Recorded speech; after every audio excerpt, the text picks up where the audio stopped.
వంచి పాడనా పరమ తండ్రి పుట్టెను శిరము వంచి వేడనా చిన్నారి బాల యేసు పరవశించి పాడనా పరమ తండ్రి పుట్టెను. మీ అందరికీ క్రిస్మస్ యొక్క శుభాకాంక్షలు తెలియజేస్తున్నాను.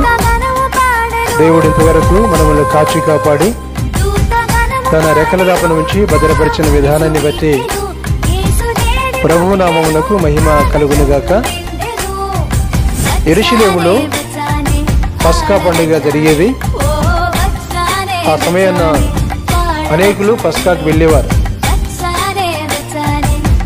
అదే రీతిగా యేసు ప్రభువు వారు కూడా తన తల్లిదండ్రులతో కలిసి ప్రతి సంవత్సరం ఆయన పస్కాకి వెళ్ళేవారు. అన్నప్పుడు ఆయన పస్కా ఆచారమును యేసు ప్రభువు వారు ఆచరించినట్టుగా దేవుని యొక్క వాక్యములో మనం చూస్తూ ఉన్నాం. పాత నిబంధన గ్రంథంలో కొన్ని పండగలు ఉండేటివి. ఆ పండగలను వారు ఆచరించేవారు. పర్ణశాలల పండగ, పెంతెకొస్తు పండగ, ఇలా కొన్ని పండగలుగా 3 పండుగలను ప్రత్యేకముగా వారు చేసేవారు. మన జీవితంలో మనకి క్రిస్మస్ అన్నది క్రొత్త నిబంధన గ్రంథంలో అద్భుతమైనటువంటిది. క్రిస్మస్కి ఇచ్చినటువంటి ప్రాధాన్యత ఇంకా దేనికి మనము ఇవ్వం. క్రిస్మస్ తర్వాత జనవరి ఉన్నది. ఆ జనవరి దినాన్ని యేసు ప్రభువు వారి యొక్క సున్నతి అని మనం జ్ఞాపం చేసుకుని, అనగా క్రిస్మస్కి డిసెంబర్ 25కి నూతన సంవత్సరంలో మొదటి రోజుకి అక్కడ 8వ దినము గనక ఆ రీతిగా సున్నతి కార్యక్రమాన్ని మనం చూస్తాం. ఆ తర్వాత మనం గుడ్ ఫ్రైడేని, ఈస్టర్ని మనం చూస్తాం. ప్రియులారా, ఆయన పుట్టుక ఎంత విలువైనదో ఆయన యొక్క మరణం అంత విలువైనది. ఆయన మరణం ఎంత విలువైనదో ఆయన యొక్క పునరుత్థానం అంత విలువైనది. ఆయన పునరుత్థానం ఎంత విలువైనదో ప్రభు యొక్క రాకడ కూడా అంతే విలువైనది. దేవునికి స్తోత్రం, హల్లెలూయా. మొదటి రాకడ అన్నది గతంలో ప్రవక్తలు ఎవరైతే చెప్పారో ఆ రీతిగానే యేసు ప్రభు వారు లేఖనాలు నెరవేరినట్లుగా యేసు ప్రభు వారు ఈ లోకానికి వచ్చాడు. చాలా గొప్ప సంగతి. అలనాడు యూదులు చాలామంది ఏమనుకునేవారంటే, యేసు ప్రభు వారు జన్మిస్తాడట, యేసు ప్రభు వారు మా గృహంలో జన్మిస్తే మంచిది అని అనుకునేవారు, గొప్పవారు. అయితే యేసు ప్రభు వారు ఎన్నిక చేసుకున్నటువంటి కుటుంబము ఆత్మీయ కుటుంబం, ఆర్థికంగా బలహీనమైన కుటుంబం, ఆత్మీయముగా బలమైన కుటుంబం. ఎందుకంటే వారి యొక్క సాక్ష్యము అద్భుతమైనది. యోసేపు యొక్క సాక్ష్యము, మరియ యొక్క సాక్ష్యం. ఇలా అనుకున్నప్పుడు యోసేపు యొక్క తండ్రి యాకోబు ఎంత గొప్ప భక్తిపరుడో, యోసేపు యొక్క తండ్రి యాకోబు. ఇక్కడ కన్ఫ్యూజ్ అవుతారు చాలామంది. యాకోబులు అంటే ఇస్సాకు కుమారుడు యాకోబు కాదు. ఇక్కడ మరో యాకోబు, అత్తయ్య కుమారుడైనటువంటి యాకోబు. ఆ యాకోబు కుమారుడు యోసేపు నీతిమంతుడు. యోసేపు నీతిమంతుడు అన్నప్పుడు ఇంకా వారి తండ్రి ఎంత నీతిగా ఉన్నాడో, ఎంత మంచి కుటుంబమో. ప్రియులరా, ఉత్తమమైనటువంటి కుటుంబం. అదే రీతిగా మరియ దగ్గరికి మనం వస్తే ఆమె కూడా ఎంత భక్తి కలిగినటువంటి జీవితము. వారి కుటుంబం కూడా అద్భుతమైనటువంటి కుటుంబం అని లూకా సువార్తలో మనం 1వ అధ్యాయంలో 35-36 వచనంలో చూస్తాం. ఎందుకంటే లూకా సువార్త 1వ అధ్యాయంలో అక్కడ ఎలిజబెత్ ఉంటుంది. ఎలిజబెత్ భర్త జకరియా వారు భక్తి కలిగిన కుటుంబం. ఆ భక్తి కలిగినటువంటి కుటుంబానికి సంబంధించినటువంటి బంధువురాలే మరియా. కాబట్టి యాజక సంబంధమైన కుటుంబం ఆ జకర్యా ఎలిజబెత్ది. జకర్యా ఎలిజబెత్ యొక్క బంధువు మరియగా దేవుని వాక్యములో మనం చూస్తాం. జకర్యా ఎలిజబెత్ కుటుంబానికి యోసేపు మరియా కుటుంబానికి చాలా సంబంధం ఉన్నది. భక్తి జీవితంలో, ఆత్మీయ జీవితంలో, బంధుత్వంలో వారికి మంచి సంబంధం ఉన్నది. అది ఒక క్రైస్తవ కుటుంబముగా, అప్పుడు క్రైస్తవత్వం అన్నది లేదు, కానీ భక్తి కలిగినటువంటి యూదులుగా వారిని మనం చూస్తాం. కాబట్టి ప్రియులరా, మనకు ఏమున్నా ఏమి లేకపోయినా భక్తి ఉండాలి. భక్తి అనేది చాలా అవసరం. ఎలాంటి భక్తి అనగా దేవుని ఆరాధన చేసే భక్తి, మందిరానికి వచ్చే భక్తి, దేవుని కొరకు సమర్పణ జీవితము కలిగిన భక్తి, దేవుని యొక్క వాక్య ప్రకారముగా అడుగుజాడల్లో జీవించే భక్తి. నేను నామకార్థంగా కాదు. ప్రియులరా, క్రిస్మస్ బాగా చేయండి అని నేను చాలామందికి చెబుతున్నాను. మేము కూడా బాగానే చేస్తూ ఉన్నాం. ఎందుకనగా సంవత్సరానికి ఒక్కసారి యేసు ప్రభువారు జన్మించింది ఖాయము, మనం ఎరుగుదుము. కాబట్టి సంతోషముగా, ఆనందంగా మనము చేయాలి. ప్రియులరా, యేసు ప్రభువారి యొక్క జన్మ ద్వారా ప్రపంచమే దీవించబడింది, ప్రపంచమే ఆశీర్వదించబడింది. ఆయన జన్మ ద్వారా ప్రపంచమంతా దీవించబడింది. నీవు నేను కూడా దీవించబడ్డా. ఎందుకనగా మొదటి మానవుడైన ఆదాము యొక్క పాపాన్ని తీసివేయుటకు రెండవ ఆదాముగా యేసు ప్రభువారు ఈ లోకానికి రావటం గొప్ప అద్భుతం. దేవునికి స్తోత్రం, హల్లెలూయా. 1 కొరింథీయులకు రాసిన పత్రిక 15వ అధ్యాయంలో రెండవ ఆదాము, మొదటి ఆదాముగా ఉన్నటువంటి ఆదాము పాపానికి సంబంధించిన వాడు. రెండవ ఆదాముగా ఉన్నటువంటి యేసు ప్రభువారు పాపరహితుడు. ఆయన వ్యక్తిత్వము, ఆయన జీవితము, ఆయన పుట్టుక, ఆయన పెరుగుదల, ఆయన మరణం అన్నిటిలో అద్భుతమే. పిల్లల ఎవరైనా అలాంటి వారు ప్రపంచంలో ఉన్నారంటే ఒక యేసు ప్రభు వారు మాత్రమే మనకు కనిపిస్తాడు, ఇంకెవరు కనిపించరు. అలాంటి వారు ఎవరైనా ఉన్నారంటే ఒక యేసు ప్రభు వారు కనిపిస్తారు. అందుకే ఆయన నేనే మార్గమును, సత్యమును, జీవమునని ఆయన చెప్పాడు. ఆయనే మార్గం, ఆయనే సత్యము, ఆయనే జీవం, జీవము కలిగిన దేవుడు. యేసుప్రభు వారు జన్మించాడు, యేసుప్రభు వారు మరణించాడు. మనము జన్మించాము, మనం కూడా మరణిస్తాం, ఖాయం, మనం కూడా మరణిస్తాం. కానీ యేసుప్రభు వారు తిరిగి ఎలా లేచాడో అలాంటి అనుభవంలోనికి మనం రావాలని దేవుడు కోరుతూ ఉన్నాడు. దేవునికి స్తోత్రం. ప్రియ దేవుని బిడ్డలారా, ప్రపంచమంతా ప్రభువును ఆరాధన చేసేటువంటి దినం. యేసు ప్రభు వారి పుట్టుకన్నది ప్రపంచమంతా. క్రిస్మస్లో ఉన్నటువంటి ప్రత్యేకత క్రైస్తవులు ఎంతమంది ఉన్నారు అని మనం అనుకుంటే క్రిస్మస్ దినానికి అనిపిస్తుంది. ఎందుకంటే అక్కడ స్టార్లు పెట్టడం ఇవి మనం చూస్తాం. నేను కొంతమందితో మాట్లాడేటప్పుడు క్రిస్మస్ దినాన ఒక క్రైస్తవులే కాదు కానీ క్రైస్తవేతరులు కూడా ప్రభువును ప్రేమించి వాళ్ళు కూడా స్టార్ పెడుతున్నారు. వారు నక్షత్రాన్ని పెడుతున్నారంటే దాని అర్థం ఏంటంటే వారు కూడా ప్రభువును ప్రేమిస్తున్నారని దాని యొక్క అర్థం. దేవునికి స్తోత్రం.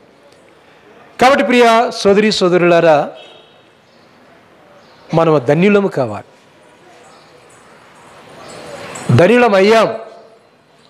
ఎవరైతే మారుమనసు పొందారో, ఎవరైతే రక్షణ పొందారో, ఎవరైతే సంఘములో చేర్చబడ్డారో, దే వర్ బ్లెస్డ్ పీపుల్. ప్రభు నమ్మిన వారు ఆశీర్వదించబడిన వారు, రక్షణ పొందినటువంటి వారు ఆశీర్వదించబడినటువంటి వారు, ప్రభు కొరకు ఎదురు చూసేటువంటి వారు నిజంగానే వారు దీవించబడినటువంటి వారు. భక్తి కలిగిన కుటుంబంలో జకరియాను, ఎలిజబెత్ని, యోసేపును, మరియమ్మను మనం ఎలా జ్ఞాపకం చేసుకున్నామో ఆ విషయానికి వస్తే చాలా చాలా అద్భుతమైనటువంటి విషయాలు బైబిల్ గ్రంథంలో వ్రాయబడ్డాయి. లూకా సువార్త 1వ అధ్యాయము 45వ వచనం నుంచి మనము 49 వరకు చదివితే అద్భుతమైనటువంటి విషయాలు అందులో ఉన్నవి. చదవండి. ప్రభువు ఆమెకు తెలియజేయించిన మాటలు సిద్ధించును గనుక నమ్మిన ఆమె ధన్యురాలనెను. అప్పుడు మరియా ఇట్లా నేను నా ప్రాణము ప్రభువును గణపరచుచున్నది.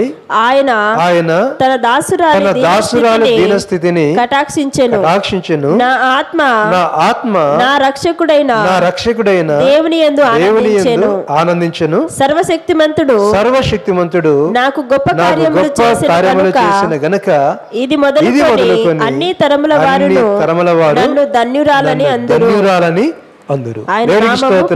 హల్లెలూయా.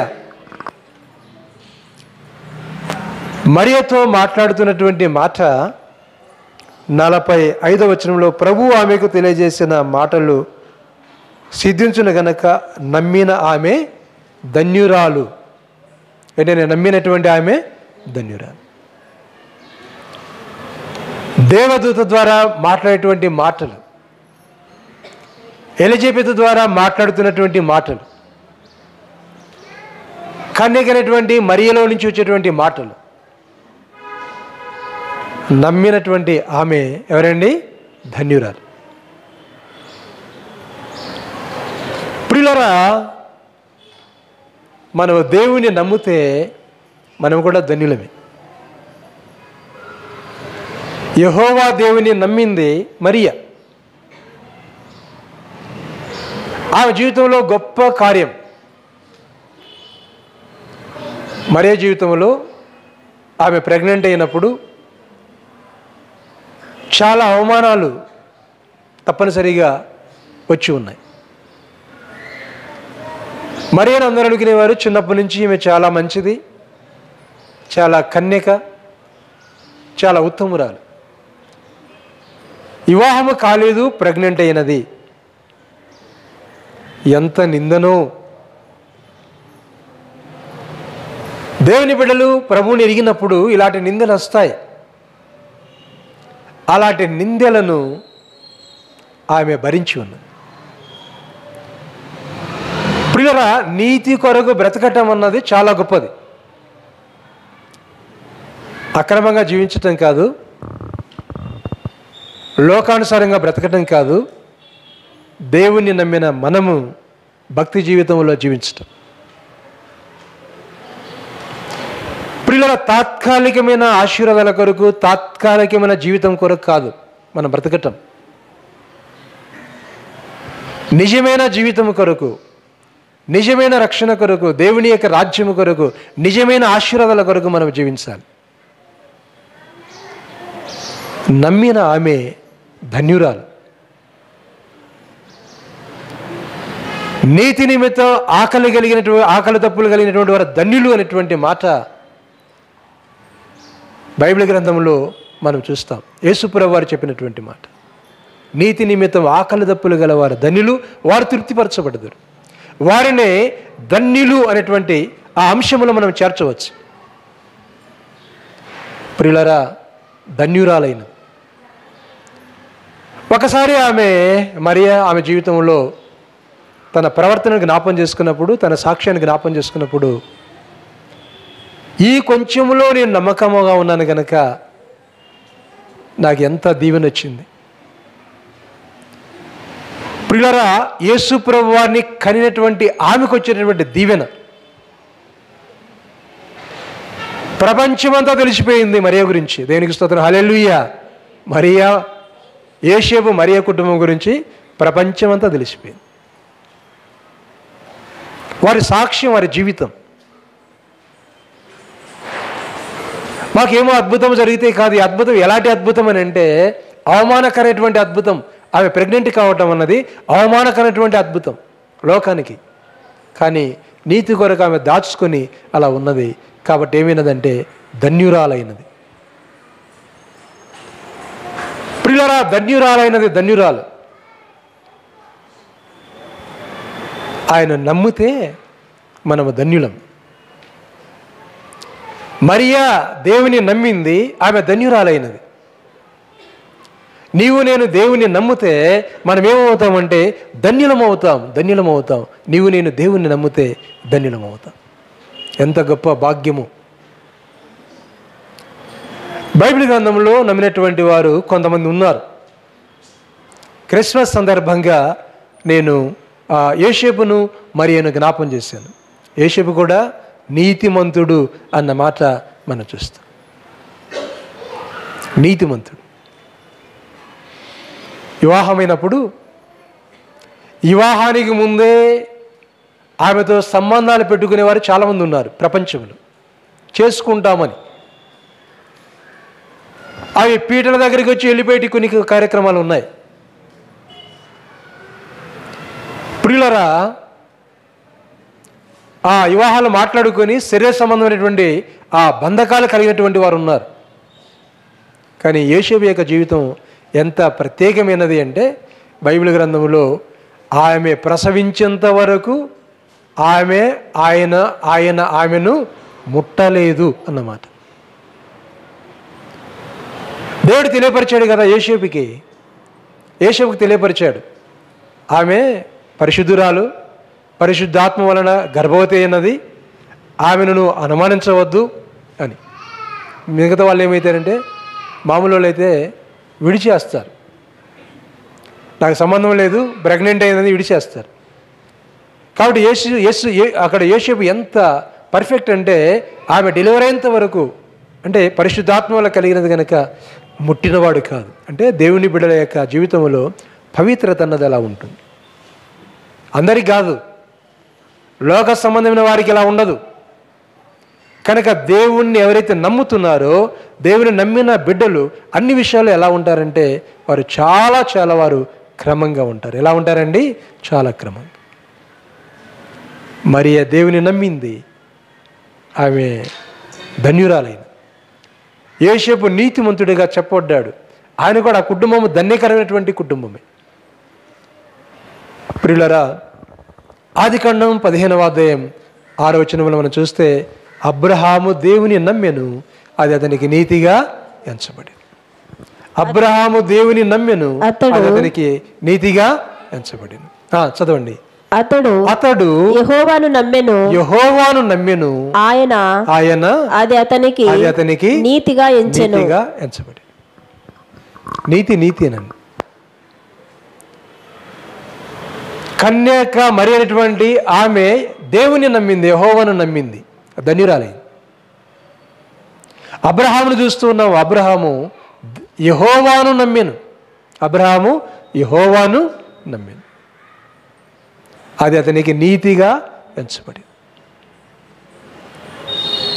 ధన్యులం అంటే నీతిగా ఎంచబడ్డమే ధన్యులం. దేవుని చేత నీతిగా ఎంచబడ్డమే మనము ధన్యులం. మరియ ధన్యురాలు, అబ్రహాము ఆయన ధన్యుడు. అబ్రహాము దీవెన ఎంత గొప్పదో అంటే ప్రతి క్రిస్మస్లో we remember of Abraham. Suddenly we remember of Abraham. అబ్రహాముని కంపల్సరీగా మనము జ్ఞాపం చేసుకోవాలి. ఎందుకు? అబ్రహాముని దేవుడు పిలిచాడు. ఆదికాండం 13వ అధ్యాయంలో 3వ వచనంలో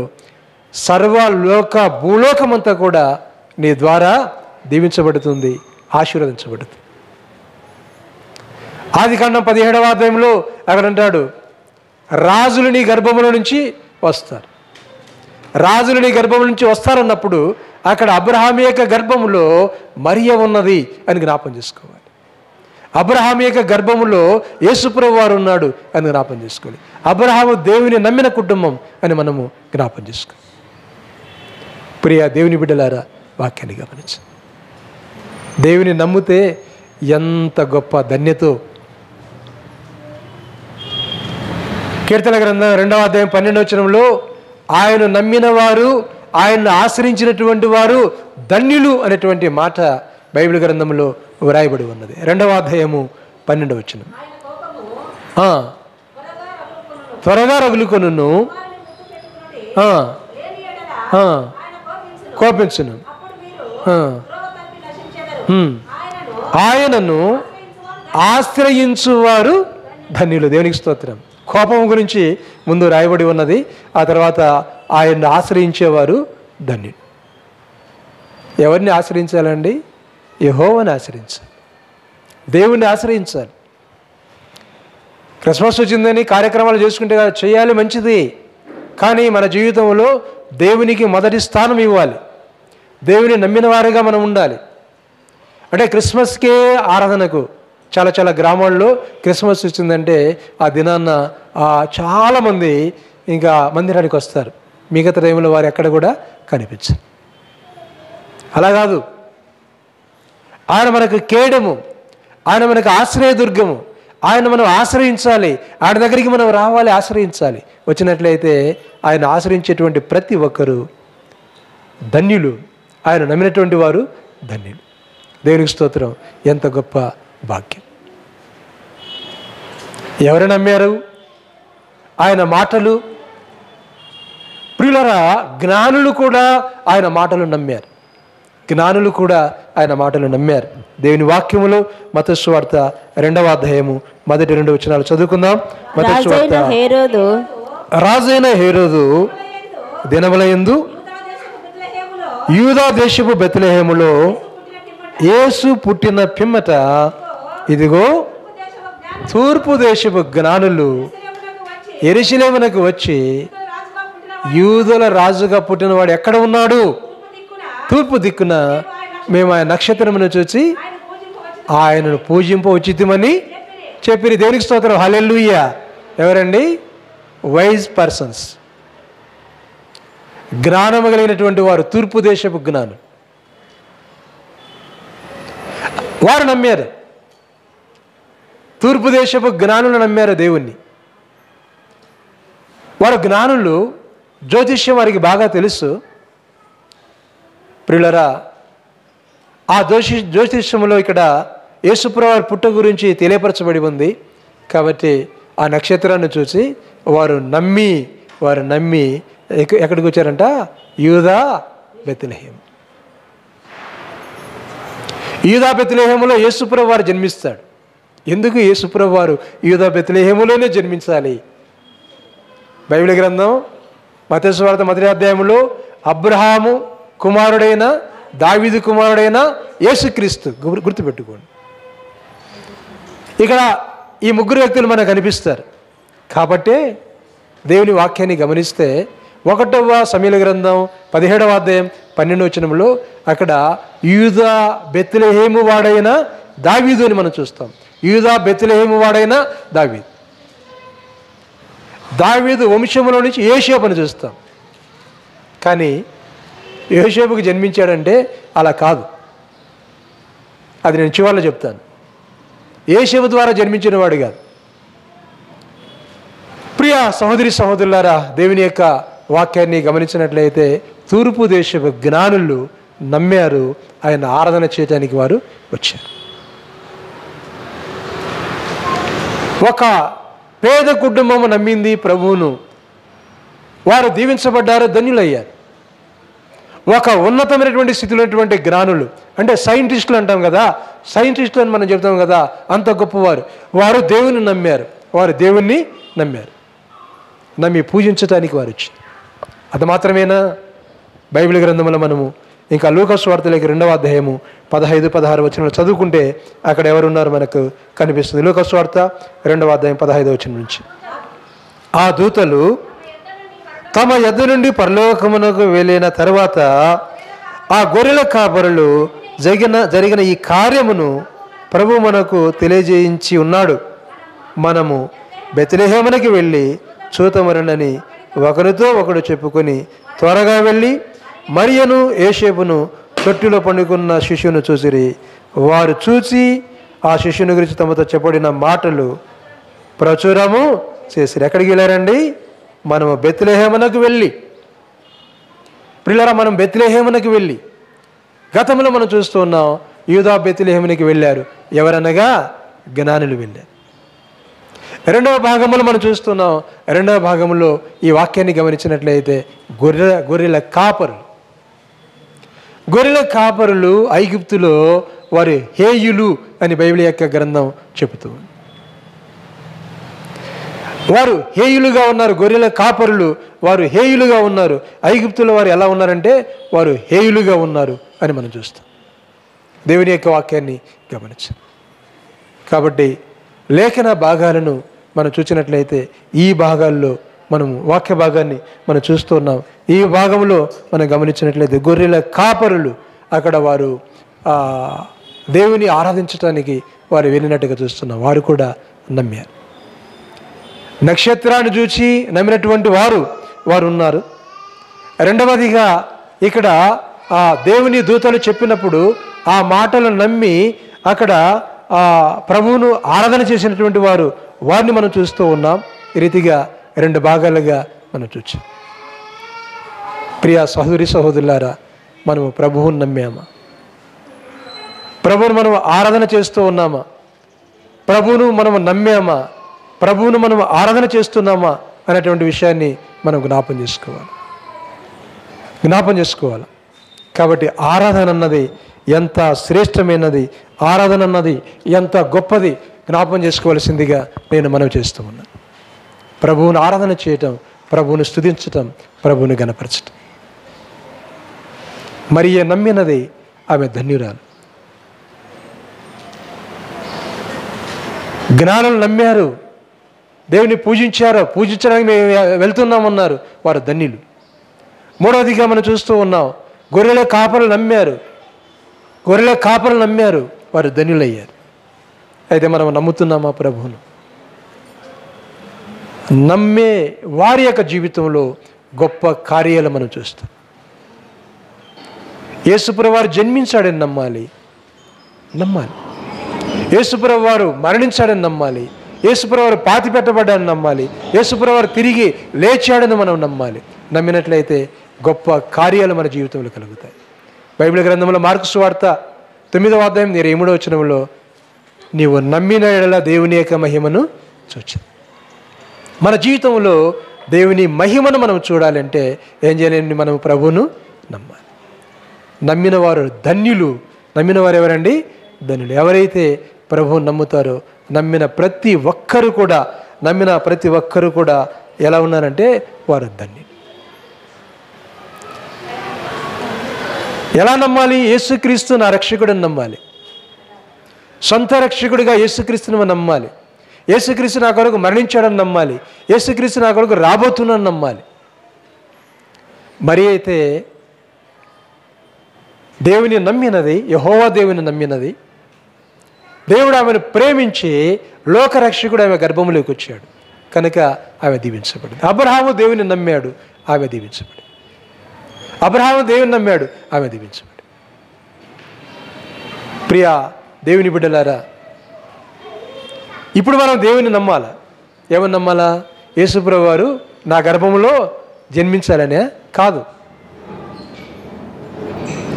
యేసుప్రభువు వారు జన్మించాడు అంటే ఏ సందర్భంలో ఏ విధంగా వారు నమ్మారో మనం కూడా మన సందర్భంలో మనం నమ్మాలి.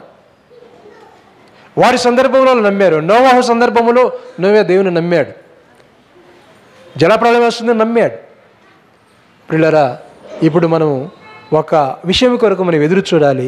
ఏమిటంటే ప్రభు రాకడ కొరకు, రెండవ రాకడ కొరకు మనము ఎదురు చూడాలి. దేవునికి స్తోత్రం, హల్లెలూయా. మొదటి రాకడ అయిపోయి 2023 సంవత్సరం అయినది కనుక రెండవ రాకడ కొరకు మనం సిద్ధపడుతున్నాం. ఏంటండి? సెకండ్ కమింగ్, రెండవ రాకడ కొరకు. రెండవ రాకడ కొరకు నమ్మినట్లయితే నువ్వు రక్షించబడతావు, ఎత్తబడతావు. ఆయా సందర్భంలో ఆమె నమ్మినది, ఆమెకు పుట్టాడు, అయిపోయింది.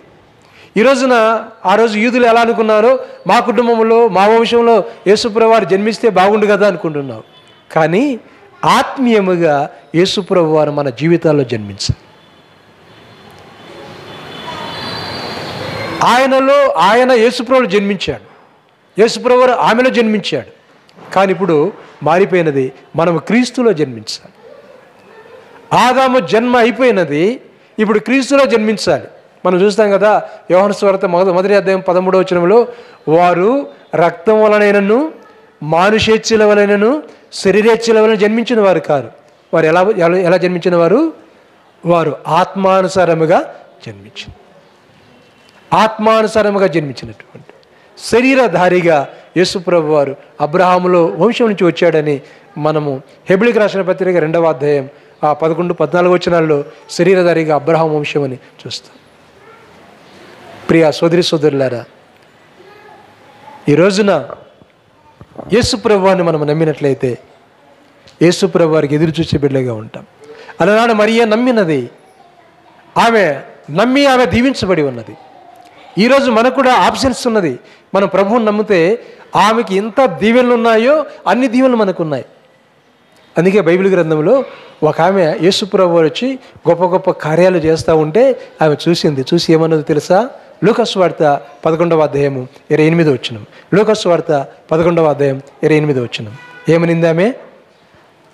ఆయన అవును గాని దేవుని వాక్యము విని. దానికి ముందుగా ఏముంది? ఆయన ఈ మాటలు చెప్పుచుండగా ఆ సమూహములోనున్న ఒక స్త్రీ ఆయనను చూచి నిన్ను మోసిన గర్భమును నీవు కుడిచిన స్తన్యములను ధన్యములైనవి కేకలు వేసి ఏం చేసింది? అయ్యా, నిన్ను మోసినటువంటి గర్భము, నువ్వు ఇచ్చినటువంటి పాలు ఎవరైతే నీకు ఇచ్చారో వారు ఎంత ధన్యులో. ఏంటండి? వారు ఎంత ధన్యులో. అందుకు ప్రభు ఏమన్నాడండి? అవును గాని నా మాటలు విని దానిని గైకొనేవారు మరీ ధన్యులు. దేవునికి స్తోత్రం. హల్లెలూయా. యేసుప్రభు పుట్టక ముందే ఆమె నమ్మి ఆ దీవెనలు పొందింది. యేసుప్రభు పుట్టిన తర్వాత లోకం అనుకుంటుంది, అయ్యా నువ్వు ఎక్కడైతే జన్మించావో ఆ తల్లి ఎంత ధన్యురాలు. ఆమె ధన్యురాలే కానీ ఆమె ఆరాధనకు పాత్రులు కాదు. మరియను మనం గౌరవించాలి, ఆమె భక్తిపురాలు గౌరవించాలి. కానీ మరియ కూడా ప్రభువును గణపరిచినట్టుగా మనం చూస్తూ ఉన్నాం. ప్రియ సోదరులారా, ఆయన మాటలు వినటువంటి వారు బైబిల్ సెలవిస్తూ ఉంది మరీ ధన్యులు. ఎవరండి? మరీ ధన్యులు. దేవుని యొక్క వాక్యం విన్నప్పుడు మరియా యేసుప్రభు వారి యొక్క యేసుప్రభుని మోసింది. యేసుప్రభు వారు మన పాపభారాన్ని మోసాడు. యేసుప్రభు వారు శిలువను మోసిన వారు ఉన్నారు. ఎవరండి? అరిమతయ్య, యేసు అనేటువంటి వారిని మనం చూస్తున్నాం. నికోదేము కూడా వారు ఆ శిలువను వారు తీసుకుని వెళ్ళి యేసుప్రభు వారి దేహాన్ని తీసుకుని వెళ్ళి వారు పాతిపెట్టినట్టుగా చూస్తున్నాం. గర్భములో మరియా యేసుప్రభు వారిని 9 మాసములు మోసింది. యేసుప్రభు వారు ఆయన మన పాప భారాన్ని మోసాడు. యేసుప్రభు వారి యొక్క దేహాన్ని నికోదేము, అరిమతయ్య, యోసేపు వారు మోశారు. అలనాడు భయపడేవారు. యేసుప్రభు దేహం శరీరం అక్కడ శిలువ మీద ఉన్నప్పుడు అడగడానికి భయపడేవారు. అదే గతించిపోయిన కాలం. కానీ ఆ సమయం మాకు వచ్చింటే బాగుండేది తర్వాత చాలామంది అనుకుంటున్నారు. కానీ రాదు. కానీ ఇప్పుడు మనకు సమయం ఇచ్చాడు దేవుడు. ఈ సందర్భంలో ఇచ్చాడు. ఆయన నమ్మితే మనం అన్ని విధాలుగా ధన్యులం అవుతాం. నిత్యరాజ్యాన్ని మనము వెళతాం. ప్రభు మన కొరకు ప్రార్థన చేస్తున్నాడు పరలోకంలో. ఆయన మన కొరకు ఎదురు చూస్తూ ఉన్నాడు. రేపేమి జరుగుతుందో తెలియదు, ఎలా ఉంటుందో తెలియదు. కనుక వచ్చే 2024 క్రిస్మస్ మనం జరుపుతామో లేదో తెలియదు. ఒక దినాన క్రిస్మస్ ఆగిపోతుంది, మనం ప్రభు దగ్గరికి వెళ్ళిపోతాం. ప్రభు వచ్చినప్పుడు క్రిస్మస్ ఏమవుతుందండి? ఆగిపోతుంది. పండుగలన్నీ కూడా ఆగిపోతాయి. మన పండుగలు, మన ఆరాధన అంతా కూడా పరలోకంలో ఉంటుంది. దేవుని దూతలు, పరిశుద్ధులు కలిసి. దేనికి స్తోత్రం. దేవుడి మాటలు దీవించి ఆశీర్వదించుగాక. అందరూ మోకరించండి, కళ్ళు మూసుకోనండి, ప్రార్థన చేసుకుందాం. Hallelujah. Happy Christmas. Happy Christmas.